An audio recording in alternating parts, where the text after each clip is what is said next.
I don't know who needs to hear this, and this might be a tough pill to swallow, but your band probably not as good as you think it is. And I know that sounds harsh, and based on the thumbnail of this video, people probably think I'm going to sit here and be an asshole through the entire thing, but stick with me here. I promise there is a point to all of this. Welcome to the channel, everybody. My name's Tank, and today I'm going to give you my take on why I think negative criticism of your band or your music isn't necessarily a bad thing, and how too much positive feedback can be. Music itself is an extremely subjective art form, as we've talked about on this channel more times than I can count. Every kind of music makes people feel different things. It speaks to people differently, and people have different levels of enjoyment based on what kind of music they're listening to.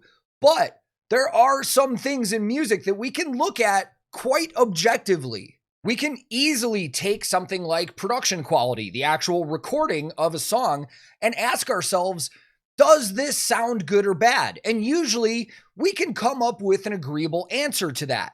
And other things like a band's skill or their image or their live presence at shows, those are all things that can be looked at and examined in an objective manner. And the opinions and critique of a lot of these things we look at can be expressed in a lot of different ways. And sometimes when something negative comes up, it just gets blown off as somebody being a hater, which, let's be real here, sometimes people are just hating to hate. Hate.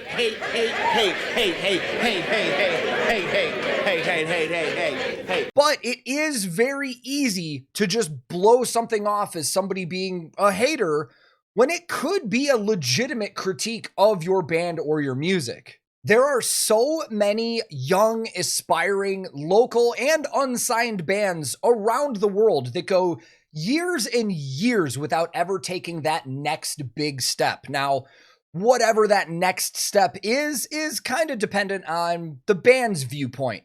Is it signing a management deal, a distribution deal, a record deal, or just getting on national tours? Whatever it is to them, a lot of these bands end up confused and frustrated because after years and years, nothing has really happened. So the first thing I really want to focus on is how some of these feelings are actually developing because the band is just constantly showered with praise by all of the people around them. Most people that play what we would consider a traditional rock or metal instrument often go through the rite of passage of being in a local band. I did it. I'm sure a lot of people watching this video did it.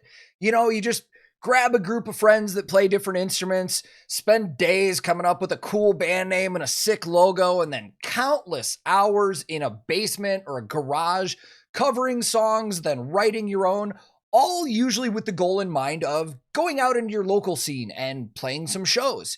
And when you usually first start out, that first group of fans that you have is usually close friends and family members.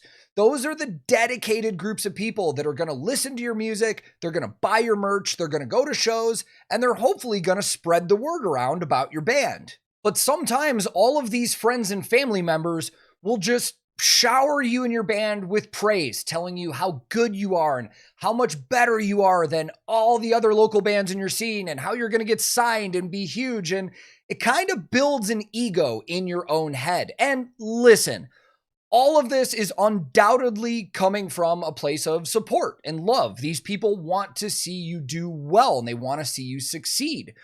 But sometimes all of this nonstop positivity can actually be more toxic than the person that's just hating on your band for no reason. Let's say your band does have some genuine flaws, and there are some things that you could work on that could help just make you a little bit better. If you're constantly surrounded by all of that praise and all of these people just telling you how good you are already, you might not be that motivated to make any changes because you're in a headspace where you already think you're that good. And that can not only set you up for situations where it's a big setback, but it could also be kind of crushing in the future when bad stuff happens or it doesn't turn out the way that you hoped it would. And I'll kind of use myself as an example. I wish that back in the day when I was in bands, somebody would have just been a little more critical about the bands that I was in. And I was in quite a few of them in my teenage years, in my early 20s. I was in different local bands in the Chicago music scene. And one of those bands did break out when we played at home. We were playing big venues, over 1,000 capacity, sold out. We got on a lot of national tours. And all of our friends and family kept telling us how good we were. And we believed that in our heads. We thought we were the shit. We knew we were going to get signed, and we knew we were better than all of the bands that we were always playing with. But when the day finally came around that we started doing label showcases and having managers checking us out, we just started hearing, sorry, you just don't have it. You're not what we're looking for. And we were blown away. We were like, what? Like, what do you mean? We're awesome. And we just thought it was them. We're like, well, they're missing out. Like, we're that good and they're just missing out on a chance to sign us or work with us. And looking back on it now, I realized if we were more critical on ourselves, or some of those close friends and family members were more critical than us, maybe we could have made the changes that needed to happen to possibly get to that next level, to have one of those labels sign us, to have one of those managers work with us. But sitting here talking about it, it's a big maybe. I mean, let's be real here. There are awesome musicians and bands all over the world that will never get seen or never get signed. People and musicians that do probably deserve to be on a huge scale. But then there are bands that, for whatever reason, it's the talent, it's the image, whatever, it doesn't all click. And, you know, the possibility of getting bigger than just that regional or local or national level just isn't there. But I have also seen this with already established signed bands as well. They get surrounded by too many yes men and people telling them that everything they do is awesome, that when something doesn't do as well as they think it should, they get really disappointed. I've had instances on tours that I've been on where an artist or a band has showed us a new single that they're working on, and they've let us all hear it. And by us, I mean the crew. They've let us hear it, and they asked everybody what they thought, and 9 out of 10 people in the room are just like, dude, it's so awesome. It's the best thing you've ever done. But the thing is, those people are saying that about every single thing that that band or artist has showed us. And I've been that one person at times that has been honest and just been like, it's okay. I don't think it's going to be a good single. It's not the best thing you've ever written, but it's an okay song.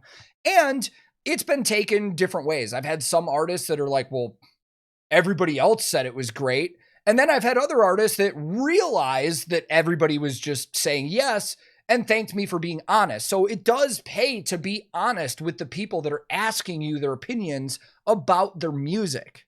But unfortunately, this is something that bands and artists are falling victim to, this overpraising mentality from the people that are in their close inner circles. And again, just to go back and reiterate what I already said, I get it, man. The people that are close to bands and artists, they love them, they support them, they want them to do well, and they don't want to be the person to say anything negative. But the chances are, if you're not hearing anything negative or any constructive criticism and all you hear is praise, somebody's not being honest with you. Or the flip side is you're one of the extremely rare cases where you are that fucking good. But I highly doubt it because that is an extremely, extremely rare scenario. But let's flip to the other side of the coin here and talk about negative feedback, the criticism that bands and artists get that isn't just overwhelmingly positive, which, like I said at the beginning, isn't necessarily a bad thing. But before we get into that, I do want to take a moment and just acknowledge the fact that, yes, there are people out there that just hate on things to hate on things. They do nothing but shit talk and troll with the goal in mind to just get a rise out of people. They're not offering constructive criticism. They're just being assholes, for lack of a better way of putting it. And what bands and artists need to do is learn to separate those trolly, shitty people from the people that might be giving them genuine feedback. And the best thing to do with those trolls is to straight up ignore it, man. If I've learned one thing from YouTube in this couple years I've been doing it, it's do not engage. Just ignore. And I think a lot of other big YouTubers that I've seen talk on this subject have said the same thing. I pretty much learned it from them. These people are trying to get a rise out of you. They're trying to get in your head. And if you acknowledge them, they're going to think they've won. So the best thing to do is just ignore. But when you do see a critique from a fan or somebody talking about your band, try and see if it actually offers something more than, I don't like this. If somebody is specifically talking about something that they don't like, if they're talking about the recording or lyrical content or image or anything like that, it's something that even if your band isn't worried about it and you're not going to make any changes, it's something that you can actually look at and consider. These are all things that are offered to you that might answer some questions in your own head about what you're actually doing. And if these are things that have already been brought up by fans or other people that have checked out your music, then maybe you're not going to be as surprised about it when you do hear that critique from a label or management. These are things that won't be as surprising and as soul-crushing, and you can look back on that and be like, okay, we've heard this before. Now we're hearing it from somebody again that is in the music industry. Maybe that this is something we need to work on. Most negative criticism and feedback that you're going to get as a band or an artist is usually coming from somewhere. It's not somebody that's just making something up. Well, if you go back to the haters, yeah, sure, we're going to get people that are shit talking, but let's just throw them aside, not even think about them anymore. Take the baby. So you really need to kind of dissect that. You need to look at those statements and look at that feedback and figure out where it's coming from and if it's something logical that can be changed. Because I firmly believe that any kind of criticism when you're doing any kind of art can be a tool in your back pocket. It can be a learning experience that you can grow from and hopefully build your artistry even more than it already is. But for the last little segment of this, I don't want to talk about bands and artists anymore. I want to talk about you. Yeah, you watching right now, right here, you. I want to talk about the people that actually do enjoy bands and do support artists and stuff like that, and talk about the ways that you can actually approach bands that you know and want to give feedback to in an appropriate way. One of the things that annoys me more than anything else in the music community is when somebody hears something from a band and they don't like it and then they just say, "This sucks." Yeah, me. They say it so objectively that for some reason, because they don't like it, they think that it's just trash and nobody else should like it either. And that's never going to be the case. As we've already discussed, music is subjective. If you don't like something, chances are there's going to be way more people out there that do like it, that are going to enjoy it. So at that point, just don't give it any attention. Just go enjoy something else and let the people enjoy what they want to enjoy. So my challenge to you would be that next time you do hear something that you don't like and in your head it comes up that this sucks, really sit down and think about it. Think about what made you think this sucks. Was it the mix? Was it the songwriting? Was it something about the tones? Was it the singer's lyrics? There are a lot of things that go into music that appeal or turn off different people. And there's a great way of actually expressing that without just being an asshole about it. And most oftentimes, I think you'll find that if you do approach that from a constructive standpoint, people will actually have a discussion with you and bands will actually listen. Believe it or not, I mean, in the age that we're in with the internet and stuff, bands read tons of comments on all of their social media. They see what their fans are saying.